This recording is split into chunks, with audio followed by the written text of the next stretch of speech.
قادری صاحب چہرے پہ بےتحاشا برہمی اور غصے کے تاثرات لیے ہوئے گھر میں داخل ہوئے۔ چیخ کر بیگم کو آواز دی۔ بیگم بیچاری گھبرا کے آئی۔ خیر تو ہے؟ کیا ہو گیا؟ تم شیخ صاحب کے گھر گئی تھی؟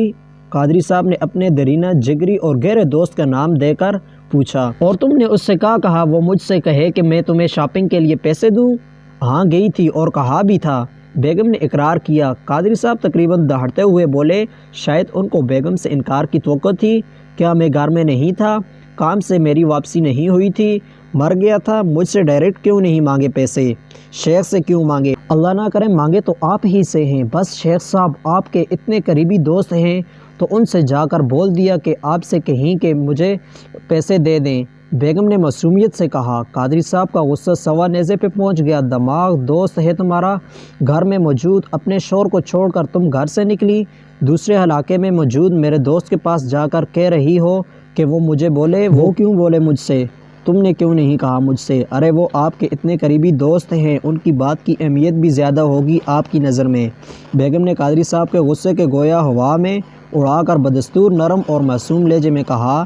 قادری صاحب نے خود کو اپنے بال نوچنے سے بڑی مشکل سے روکا اور پھنکارتے ہوئے بولے، دوست کی اہمیت اس کی اپنی باتوں کے لیے ہے، اس کا یہ مطلب نہیں کہ میری بیوی، میرے بچے، میرے والدین یا بہنیں اپنی ضرورت کے لیے مجھ سے کہنے کے بجائے جا کر میرے دوست کو بولیں گی، تب میں سنوں گا ورنہ نہیں۔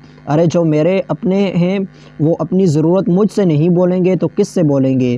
دوست جتنے بھی قریبی ہو، کیا میں نے کہا تم لوگوں نے اس کی اپنی ضرورت میرے دوست سے بولو؟ کیا میرے دوست نے کہا تم سے کہ میرے پاس آؤ اور اپنی ضرورتیں اور مسائل اسے بتاؤ؟ کیا آج تک میں نے آپ لوگوں کی ضرورت پوری کرنے میں کوئی کوتاہی کی کہ جو تم دوست کے پاس چلی گئی؟ بولو، جواب دو۔ ذلیل کروا دیا تم نے آج مجھے میرے دوست کے سامنے، کیا سوچتا ہوگا وہ میرے بارے میں؟ قادری صاحب بولتے بولتے رونے والے ہو گئے۔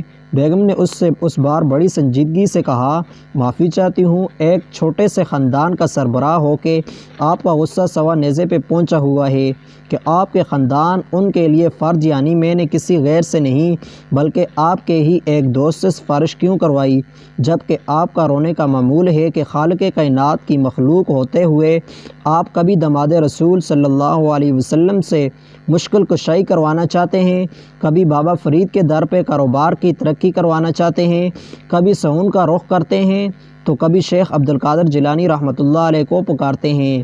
منع کیا جائے تو جواب ملتا ہے، مانگ تو ہم اللہ ہی سے رہے ہیں مگر اس کے سچے دوستوں کے وسیلے سے کیوں؟ دوستوں سے کیوں؟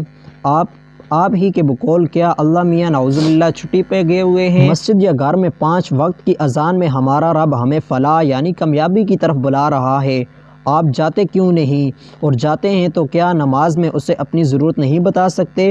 اور جب اللہ کو اپنی حاجت بتا دی تو کیا ضرورت رہ جاتی ہے کہ بزرگوں کے در چکر لگائے جائیں؟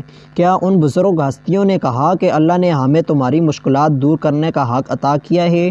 کیا اللہ نے کہا ہے کہ مجھے میرے دوستوں کے ذریعے سے پکارو گے تو سنوں گا؟ جب آپ کو اپنی معمولی سربراہی میں اپنے عزیز ترین دوست کی شمولیت گوارا نہیں تو خالق کائنات سے اس کی امید کیوں نہیں رکھتے؟ غالباً سمجھ گئے ہوں گے میں آپ کے دوست کے پاس کیوں گئی تھی۔